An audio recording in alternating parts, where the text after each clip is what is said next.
Imagine this.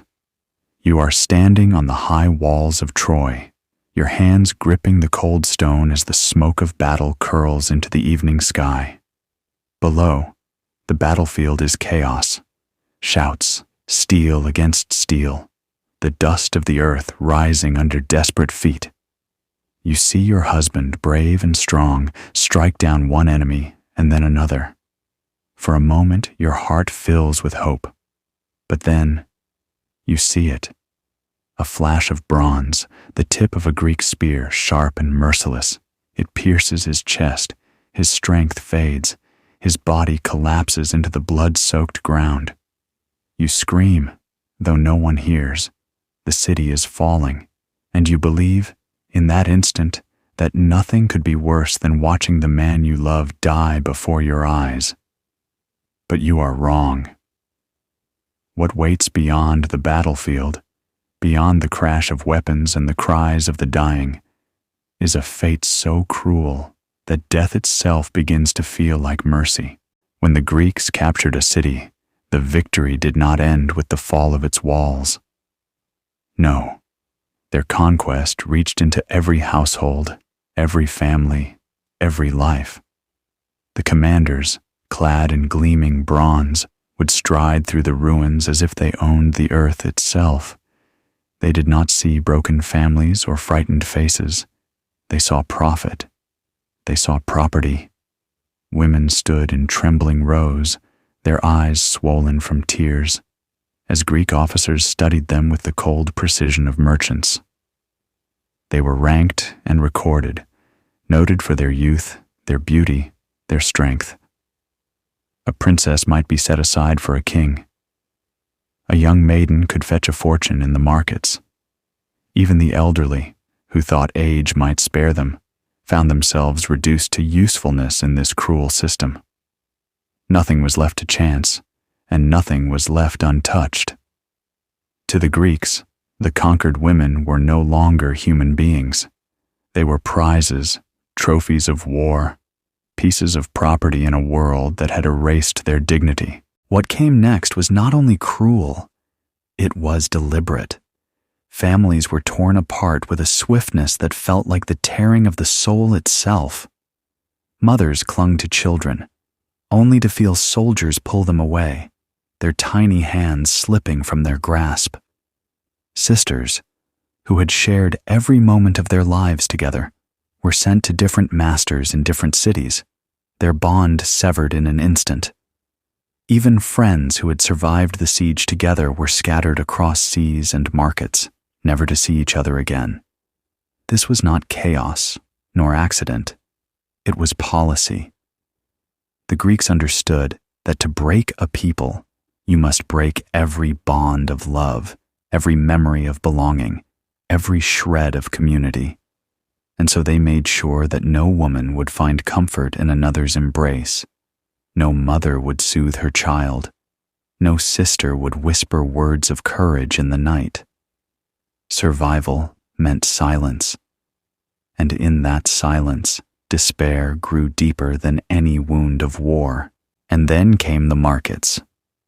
Athens, the city we remember for its democracy, its philosophy, its art, was also one of the greatest centers of human trade in the ancient world. In open squares and along bustling ports, women stood on raised platforms, trembling as buyers walked among them. Their bodies were examined like animals at auction. Their value was measured not by their courage or their wisdom, but by the shape of their faces, the smoothness of their skin, the health of their limbs. A beautiful young woman could sell for double or triple the price of an ordinary slave. A princess, taken from her father's palace, might command a fortune. Coins clinked, contracts were signed, and human lives changed hands in moments. And for the women themselves, there was no choice, no voice, no escape.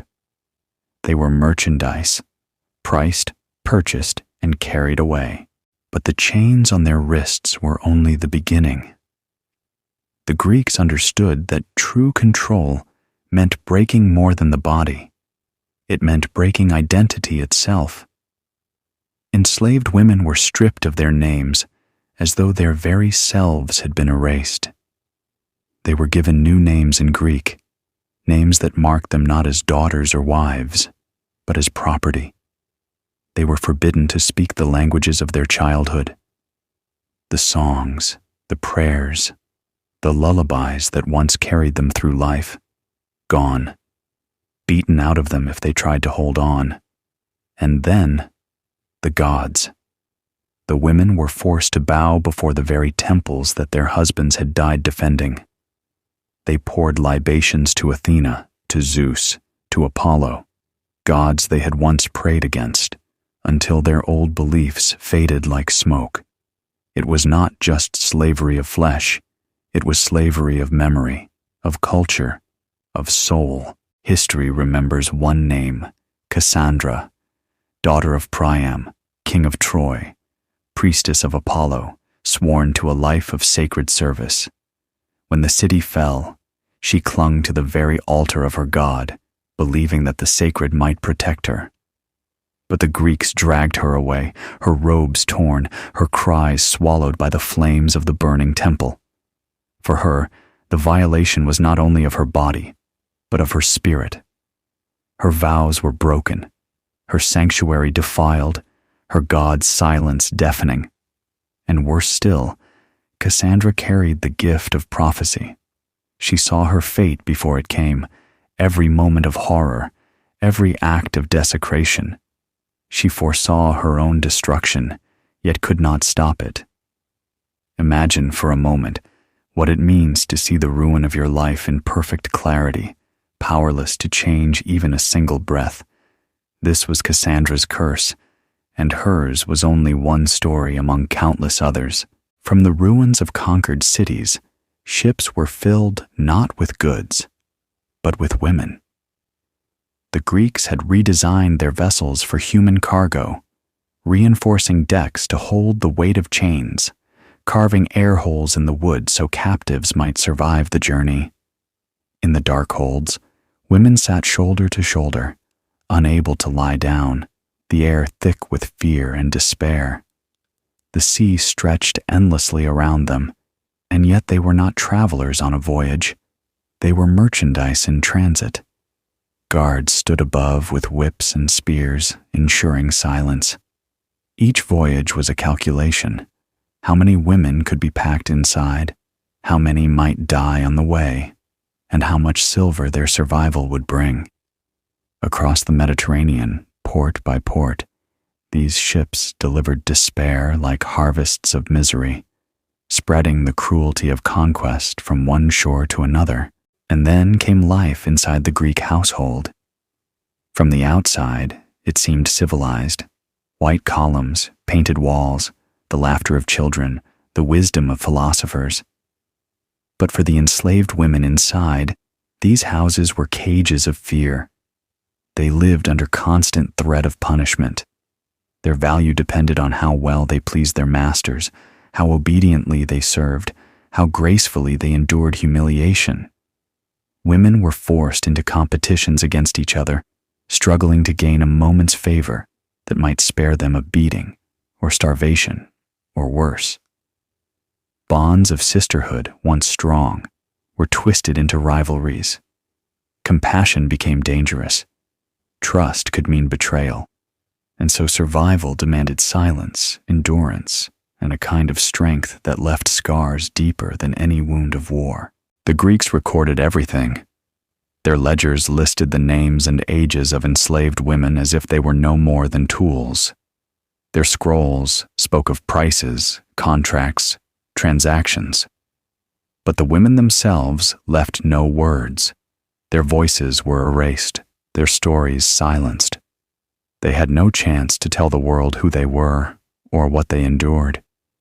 And so today, we find only fragments. Bones marked by violence, mass graves whispering of lives ended in silence, traces of DNA scattered through history. These are the voices we cannot hear, yet they are there, lingering in the quiet. And it is in that silence that their suffering speaks louder, than the marble monuments that still stand.